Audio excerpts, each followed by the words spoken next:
de uma maneira surpreendente, porque, como diz o Paul Venn, Foucault, se ele é um historiador, se nós podemos dizer que a obra dele é de um historiador, é num sentido muito especial, é no sentido de que o Foucault se interessa pela história ou pelo passado apenas enquanto o passado diz respeito à atualidade. À atualidade. Enquanto, vamos dizer que esses acontecimentos ou essas práticas que o Foucault releva, aponta, pesquisa, ainda fazem parte da nossa atualidade. Elas ainda passam, vamos dizer, nas nossas relações, nas nossas vidas, na nossa produção de saber. E esse acontecimento, que eu estou dizendo que está ligado à igreja, é muito estranho isso aparecer numa obra que o Foucault escreveu, que é A Vontade de Saber, que parece, à primeira vista pelo menos, estaria ligada a uma questão, a um problema da relação da verdade com o sexo, da relação que o Ocidente estabeleceu com o sexo, uma relação, vamos dizer, de conhecimento, um discurso verdadeiro sobre o sexo. E esse acontecimento, que se deu no século XIII, é um concílio, foi um concílio da igreja, concílio de Latrão, onde a igreja regulamentou aí toda a questão da penitência. Toda a questão da penitência. E a partir daí, desenvolveu uma técnica, um ritual, que hoje é muito conhecido nosso, que é o da confissão. Ou seja, no século XIII, a igreja introduz essa técnica, vamos dizer, esse procedimento da confissão. Está bem assim? E essa técnica, esse procedimento, é uma técnica que visa produção de verdade. Produção da verdade. Porque é uma técnica que ela tem como objetivo que aquele que vai se confessar, ou o penitente, aí no caso, ele faça um exame das suas ações, dos seus pensamentos, que ele faça uma declaração dos seus atos e dos seus pensamentos. Seria mais ou menos isso, né? E isso seria uma relação que aquele que confessa está estabelecendo consigo próprio, antes de mais nada, né? Então,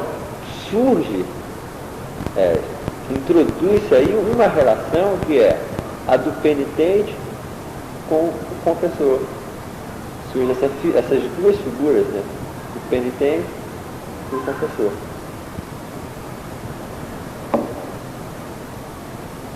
E a partir daí, essa técnica da confissão vai permanecer, ela não desaparece mais. E mais do que isso, ela vai começar a partir de um determinado momento a se difundir. Ou seja, ela deixa de ser do domínio exclusivo da religião e invade de vários domínios, várias relações da sociedade. Ela começa a se localizar em múltiplos pontos dentro da sociedade, nas relações dos pais com os filhos, dos pedagogos com as crianças, dos médicos com os doentes. Há uma disseminação, uma proliferação desse procedimento, dessa técnica, que é a confissão. Vamos no sentido, inclusive, que nós poderíamos dizer que a nossa sociedade é uma sociedade da confissão, que desde o século XIII o homem não parou mais de se confessar. E quando eu digo isso, sem dúvida que não pode ser no mesmo sentido em que se fazia confissão no século XIII, porque no século XIII fazia-se confissão exclusivamente no confessionário, fazia-se confissão ao confessor, que era um homem religioso, e pelo que eu estou dizendo, isso se difundiu, isso proliferou-se, isso escapou do domínio da religião e passou, vamos dizer, para o domínio civil, Está bem a cena, tá?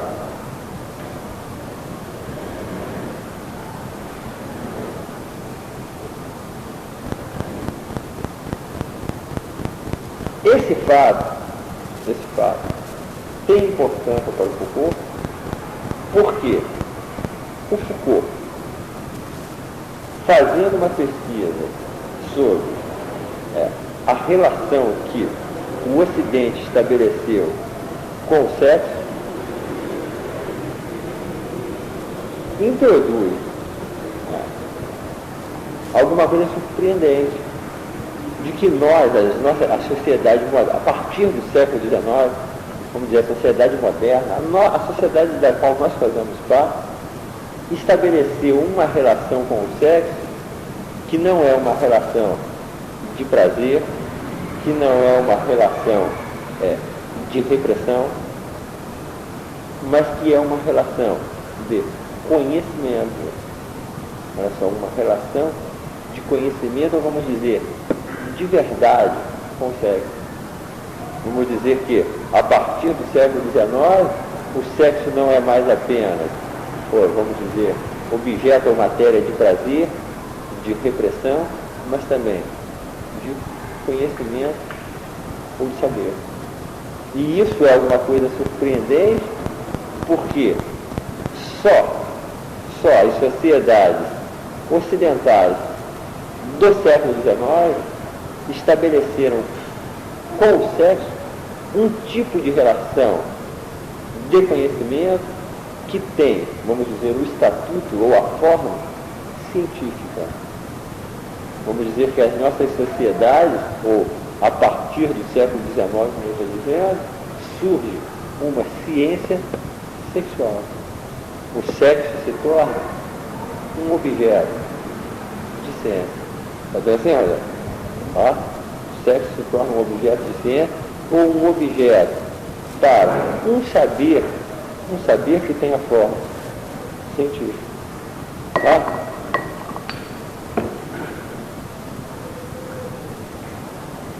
E nós poderíamos, então, pensar que o que ocorreu foi que o século XIX, ou, mais precisamente ainda, a psicanálise freudiana, teria, vamos dizer, um limiar de cientificidade e de racionalidade. Surge um novo limiar de racionalidade. Haveria aí, a racionalidade teria feito um avanço, teria constituído, atingido um estágio tal que ela poderia colocar o sexo como objeto de saber. Tá? Mas parece que não é bem assim que o Foucault vê essa questão. Por quê? O fato do sexo ter se tornado um objeto de conhecimento científico é inseparável dessa prática da confissão. Ou seja, foi servindo-se do procedimento de confissão que o saber científico pôde tornar o sexo uma matéria de conhecimento, com um modelo científico, sem dúvida, porque nós poderíamos dizer que há uma outra grande forma uma outra grande relação, uma forma de saber sobre o sexo, que foi muito conhecida das sociedades orientais, que é o que o Foucault chama de o Foucault não chama, não é ele que deu esse nome, ele apenas aponta para isso. As artes eróticas. O Kama Sutra seria um bom exemplo disso. É uma determinada forma de saber que se estabelece com o sexo. mas que é completamente diferente desse tipo dessa forma de saber que é a que a sociedade do século XIX, a ciência do século XIX, vai estabelecer com o sexo. Está bem assim? E eu estou dizendo que essa relação, que é a do século XIX, que é a nossa com o sexo, que é uma relação científica, de saber científico, ela implica a confissão. Ora, vejamos, olha só, vamos entender aqui. Aqui há um acontecimento que é a racionalidade, uma racionalidade que vai se fundar sobre o sexo, ou a sexualidade vai se tornar racionalizável, tá bem? Vai se constituir uma racionalidade sobre o sexo. Mas essa racionalidade tem como sua condição, olha só, como condição de possibilidade, alguma coisa que originalmente era do domínio da religião, que é uma técnica de confissão. Está bem assim?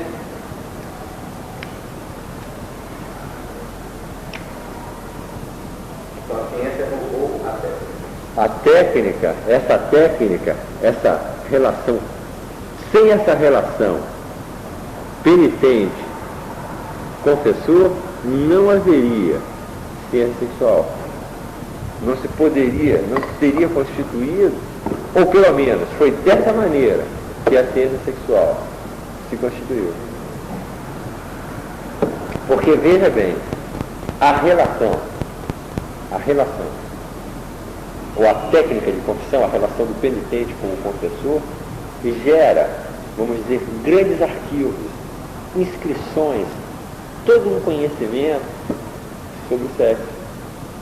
Desde o século XIII, a partir do século XIII, esse arquivo começa a se constituir.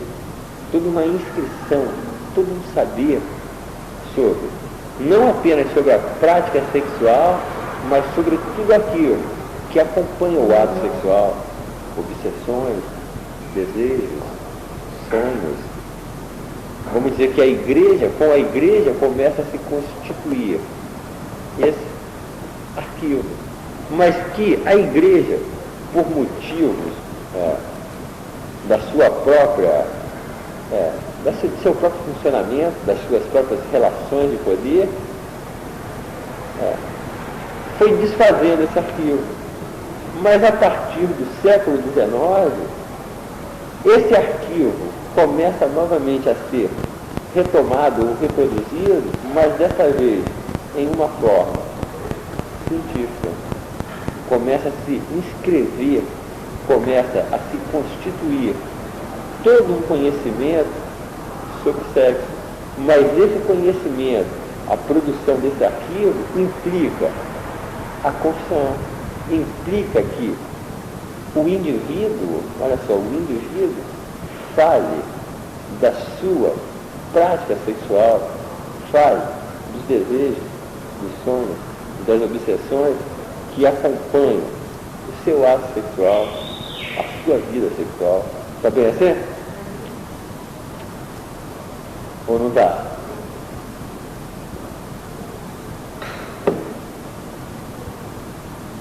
Foucault não para de dizer, de expor na sua obra, que nós não podemos pensar o saber ou separar o saber do poder. Que saber e poder caminham juntos. Que saber e poder formam, vamos dizer, um casal inseparável no sentido de que as práticas discursivas, as práticas de saber, elas implicam práticas de poder ou são determinadas pelas práticas de poder. Uma ciência sexual é uma prática de saber. É todo um saber, é todo um discurso científico verdadeiro que se funda sobre o sexo.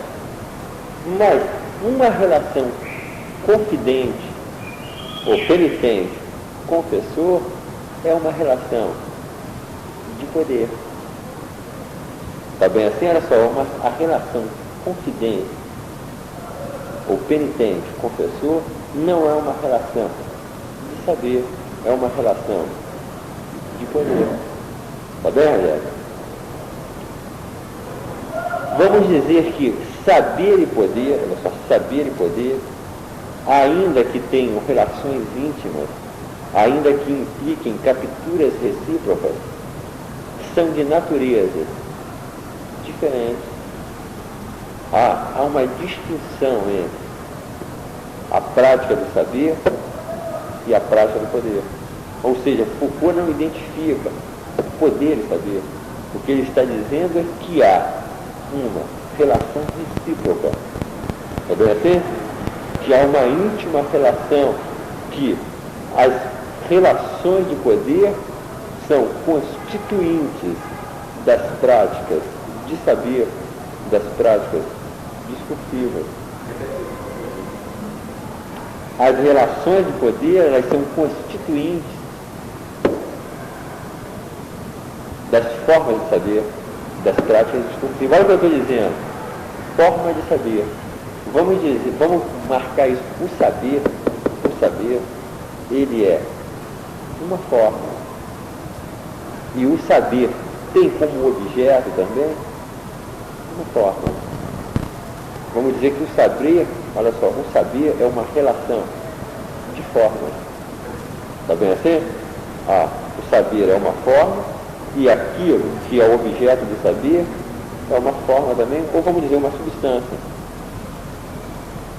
Enquanto as relações de poder não se dão entre formas nem entre substâncias.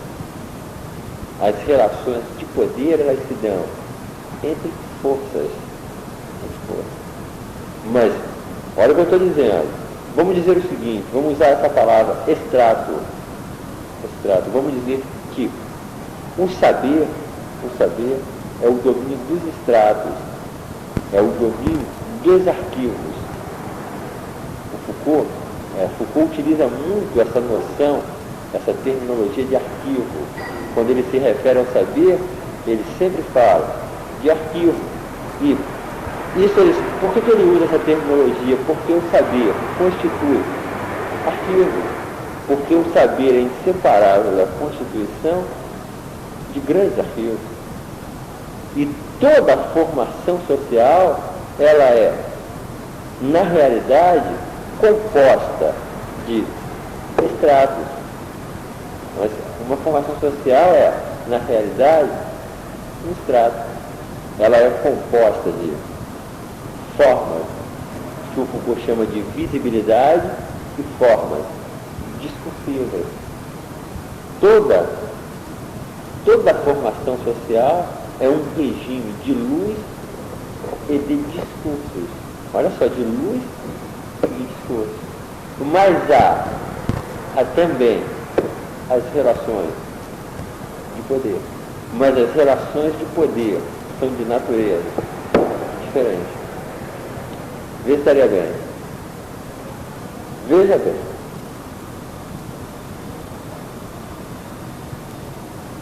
A pergunta, diz Foucault, que nós devemos, ou a maneira de colocar, a maneira correta de colocar o problema do poder, não é o que é o poder, ou de onde ele vem, mas como o poder se exerce. Olha só, como o poder se exerce. Quando a questão é colocada dessa maneira, e o Bergson já tinha cansado de nos falar que quando um problema é bem colocado, ele traz a sua solução. Então veja bem, como o poder se exerce. Quando Foucault coloca a questão dessa maneira, é porque ele está pensando que o poder tem que ser colocado em termos de exercício. E exercício nós devemos distinguir de posse. O poder não é aquilo que se possui, mas aquilo que se exerce. Vê se estaria bem, tá? Vamos dizer que o poder, colocado em termos de posse, ele já implica formas, classes ou estados. São formas. Olha só, o poder, se ele é pensado como sendo a propriedade, aquilo que uma determinada classe possui, ou aquilo que o Estado possui, ele estaria relacionado a uma forma, ele seria propriedade de uma forma. Ele, colocado em termos de exercício, é exatamente colocar o problema do poder de maneira completamente diferente, é retirar o poder desse domínio das formas. Implica uma nova concepção, uma nova maneira de conceber o poder. Vê, Rogério? Não em termos de formas, exatamente, mas em termos de... Quando você fala forma, da maneira que a gente conhece forma. Você veja bem, quando nós... Ela implica o poder como forma, ele implica o quê? Falei agora isso? Estado, porque veja bem, se eu coloco o poder como sendo uma propriedade, essa propriedade, ela é a propriedade de uma forma. Tá bem? Por exemplo, se nós pensamos o poder como sendo a propriedade de uma classe, a classe é uma forma. Se nós pensamos o poder como sendo a propriedade do Estado, o Estado é uma forma. Está bem assim?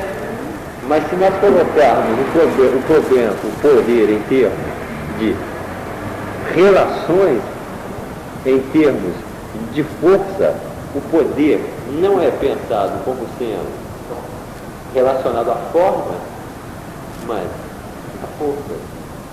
Relações de força. Está bem assim? Veja bem.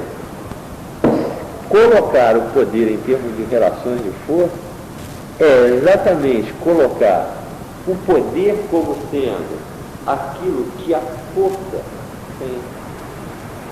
Quem possui o poder é uma força. Está bem assim? Olha só, quem possui o poder é uma força. E essa força exerce esse poder. E exerce sobre o quê? Sobre outras forças. Ou sobre uma outra força. Está bem assim? Vê se estaria claro. Então, olha só. A força exerce o seu poder sobre outras forças, que por sua vez também têm poder. E exerce o seu poder também sobre outras forças. Então, o poder colocado em termos de relações de forças, ele passa por todas as forças. Ele está disseminado em todas as forças. Não haveria... Veja bem, quando eu coloco o problema do poder em termos de forma, há um núcleo de onde emana o poder. Estaria bem assim? Há um núcleo, há uma forma, exatamente, há uma forma onde o poder se localiza, uma instituição. Está bem assim? Ele colocado em termos de forças, de relações, ele passa por todas as forças. Ele é um exercício, ele é aquilo que não para de ser exercido. E aonde há relação de forças, relações de poder, vamos dizer que há ação sobre ações. Veja bem, quando o aparato policial age violentamente sobre os indivíduos, isso não seria uma relação de poder. Porque quando o aparato policial age com violência sobre os indivíduos, o que ele está fazendo é destruindo formas. Vê se está bem, ele estaria destruindo formas, ele estaria agindo sobre coisas, sobre objetos ou sobre sujeitos. Está bem assim? Então nós não confundamos a ação do poder com a ação violenta. Está bem? Veja bem, olha só, a ação do poder não é do tipo, o exercício do poder não é do tipo ação violenta. Porque onde há ação violenta, o que há é.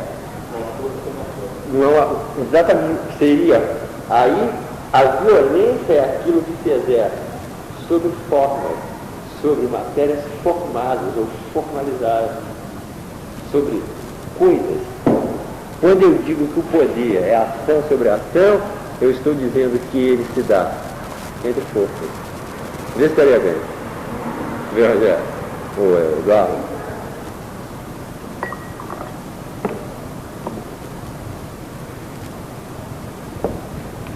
Colocar o problema do poder em termos de exercício, em termos de relações de força, é a mesma coisa que dizer que o poder se exerce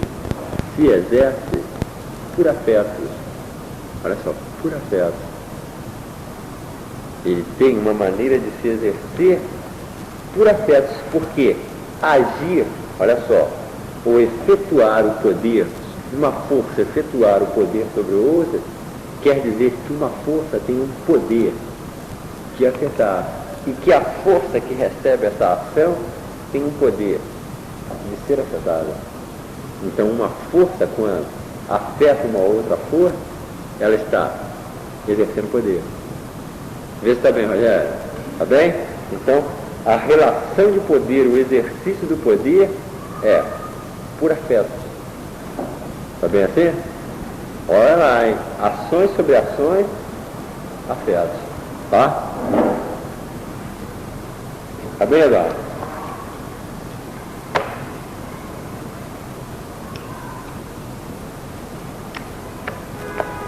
Vamos chamar o poder de afetar de função. Olha só, função. E o poder de ser afetado de matéria. Tá bem? Então, olha só, o poder de afetar é função e o poder de ser afetado é a matéria. Então, vamos dizer que quando uma força exerce um poder sobre uma outra, ela exerce uma função sobre uma matéria. Olha que coisa incrível. Tá bem assim? É uma função exercida sobre uma matéria. Agora, essa função é uma função pura. Uma função pura no sentido de que ela não tem nenhuma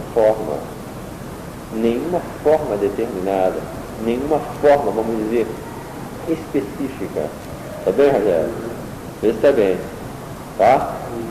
Ela não teria uma forma específica e a matéria sobre o que ela age é uma matéria nua, não especificada. Então vamos, olha só, a função não tem forma específica e a matéria sobre a que ela age é uma matéria não especificada. É claro, é muito abstrato nesse momento, é bem abstrato, não é? Porque nós estamos falando, você vê, de operadores, de conceitos muito secos. Função nua, matéria nua, distinguindo isso de forma específica, não é isso? De matéria especificada.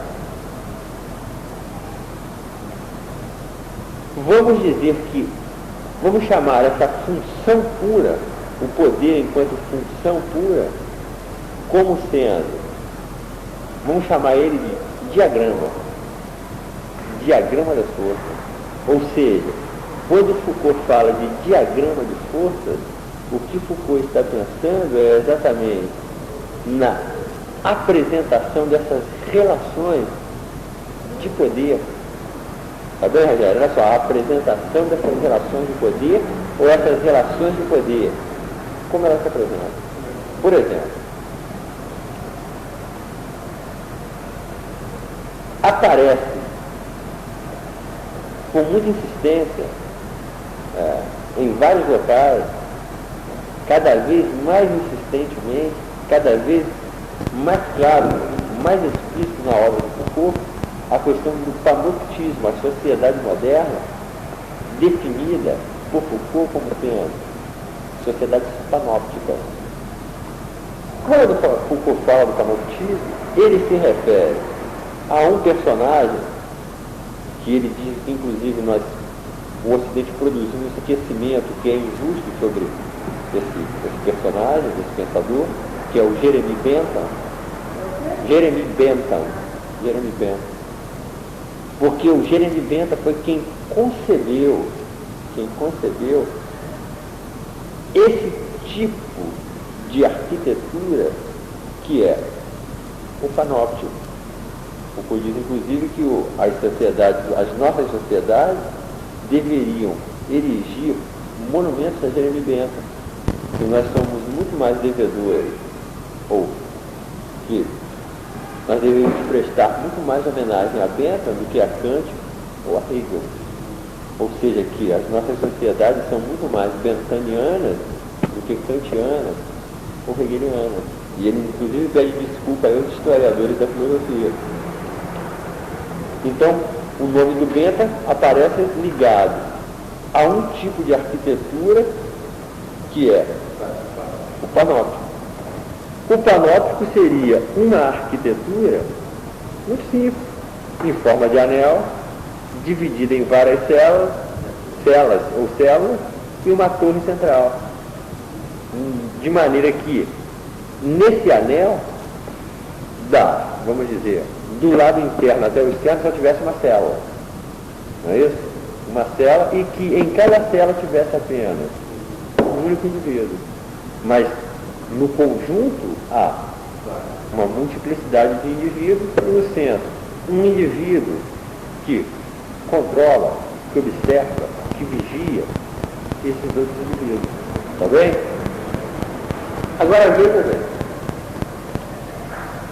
O que significa definir a nossa sociedade como uma sociedade panóptica, como Foucault faz? É que panoptismo para Foucault é um diagrama. Ou seja, quando Foucault fala em panoptismo, ele está pensando não em uma instituição determinada, não em uma determinada forma, mas em uma relação de poder. Porque, veja bem,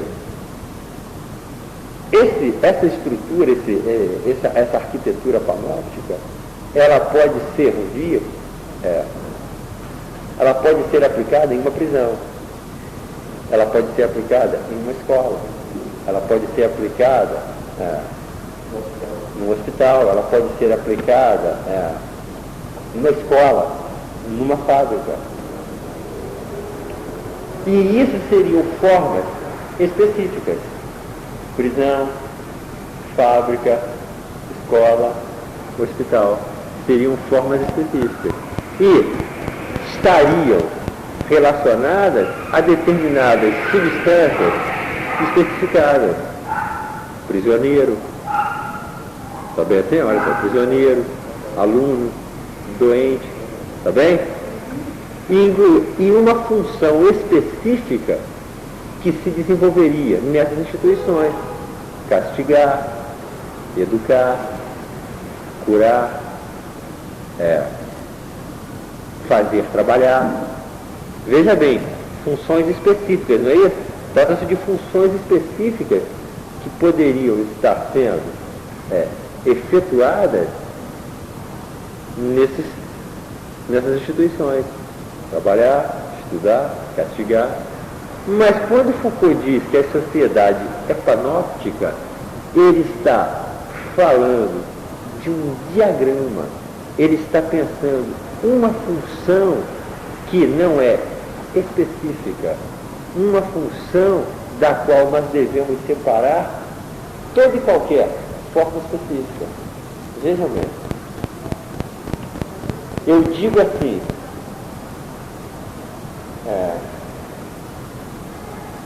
impor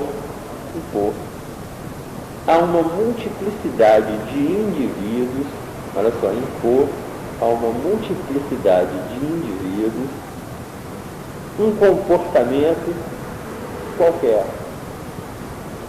Veja bem, impor a uma multiplicidade de indivíduos quaisquer determinadas condutas, uma conduta qualquer. Veja bem, a única condição aí vamos dizer, uma condição restritiva, é que essa multiplicidade não seja muito grande, que esse espaço seja limitado, fechado. Está bem assim? Olha só, duas condições apenas. Que a multiplicidade não seja muito grande e que o espaço seja fechado. Está bem assim? Então vamos dizer que impor, olha só, impor tarefas e condutas quaisquer a uma multiplicidade qualquer, isso é o quê? Uma função pura. Vê se está bem. Porque nós não estamos falando de impor, deter tal tarefa, tal conduta a tal multiplicidade de indivíduos, mas uma tarefa qualquer, uma conduta qualquer, a uma multiplicidade qualquer. Pode ser de alunos, pode ser de prisioneiros, pode ser de trabalhadores, e a função pode ser castigar, fazer trabalhar. Está bem, Rogério? Educar. Vê se está claro. Fica claro o que seria uma função pura? Olha só, a função pura é exatamente o diagrama das forças. Vê se está bem. Então, paroxismo, olha só, a função pura, ela é forma? Não.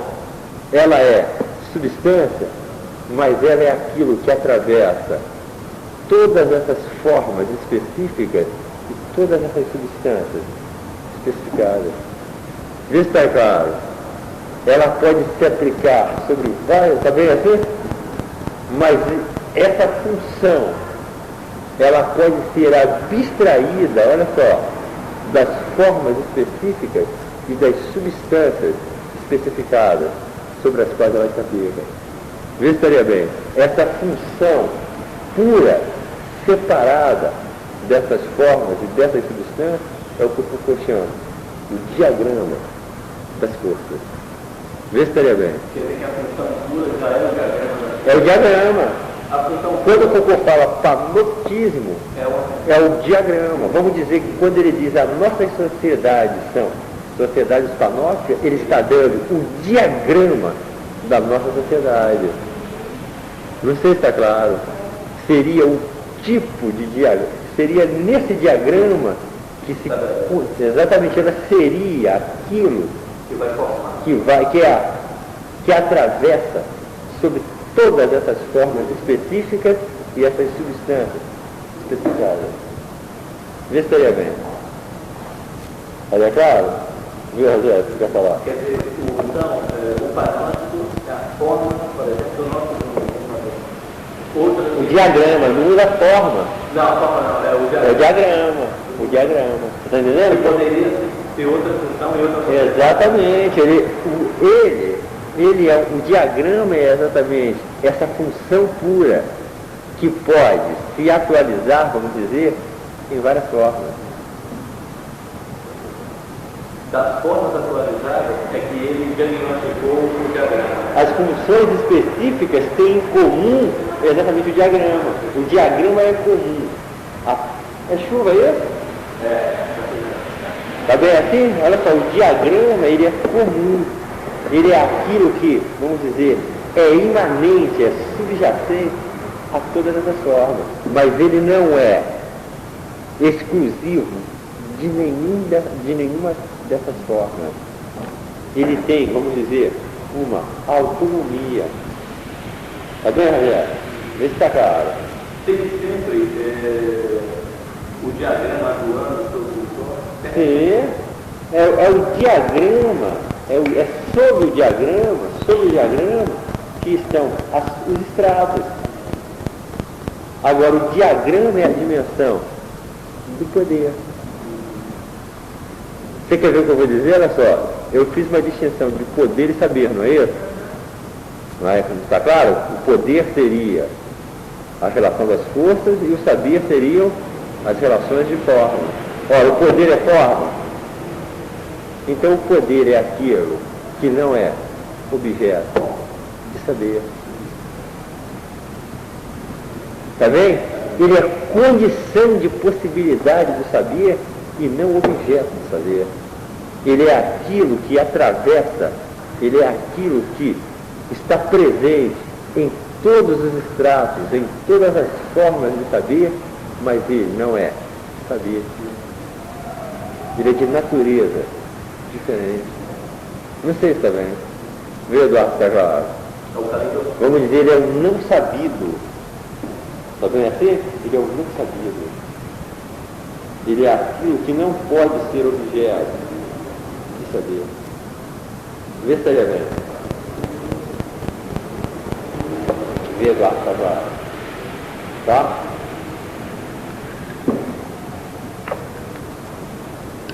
Está bem, olha?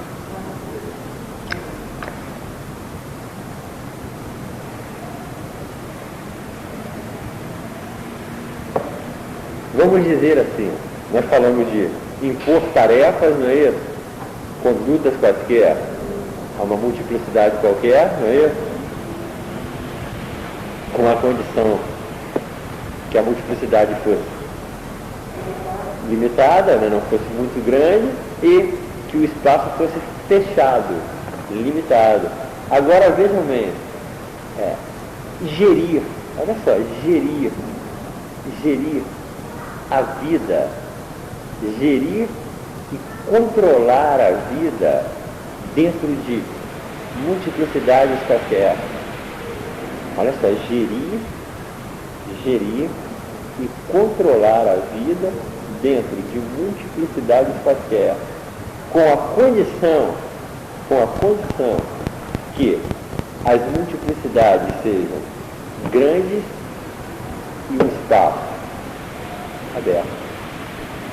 Mudou alguma coisa em relação à primeira função. Ou seja, é uma função. Mudamos de quê? De função. Vê se está entendendo. Olha só, quando eu digo impor tarefa, impor uma tarefa, uma conduta qualquer a uma multiplicidade, é uma função. Gerir a vida, gerir e controlar a vida dentro de uma multiplicidade, é uma função também. Mas é outra função. É uma outra relação de poder. Vê se está claro. É um novo diagrama. É um outro diagrama. Foi exatamente.